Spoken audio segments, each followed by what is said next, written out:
So it was early last year. I went to the fish quay through Sunderland and I was bulk buying a lot of salmon. I used to buy a lot of salmon and meat, you know, to keep the protein levels up, to lift weights and stuff.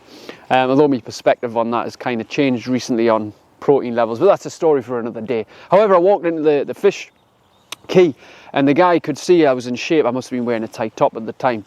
And he was like, "Oh, you train, mate, don't you?" And I said, yeah, I train most days." And he was like, "Oh, what are you training for?" You know, I think he was eager to hear, like, I'm going in for a competition or a photo shoot, or I had a wedding that I was doing, or I was going on holiday and I wanted to be hot for the beach, or maybe I had a big marathon or a training event. And I just looked at him dead in the eyes and I said, "Well, life."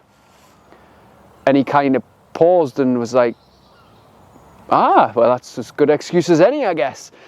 And it's strange because when we train, i.e. we are active, we exercise, we look after ourselves basically, and people genuinely notice usually when you do so. And they always usually think that you're training for something. And most people train for something. And there's nothing wrong with that. I think it's great to have a goal. I think it's great to have a goal to do the Great North Run, or, you know, to do a Tough Mudder, or to have a photo shoot, or look good on holiday, or get in shape for your wedding day. But what when it's over?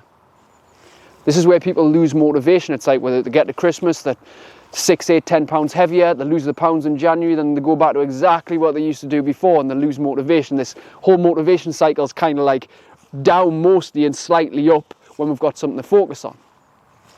But here's the thing, isn't there no bigger goal than life? Isn't life going to be the biggest test of all, the biggest challenge of all? Because nothing's going to hit as hard as life. Nothing's going to challenge you and push you through your emotions and really drag you through the dirt like life is. So doesn't it make sense to be physically prepared and mentally ready? And you see, when we're active in an active lifestyle, we get a certain level of self-confidence and personal energy, which in turn, that will help us combat life's, you know, the things that happen to us which are not particularly wanted, shall we say, that are struggles to deal with, and we all go through them.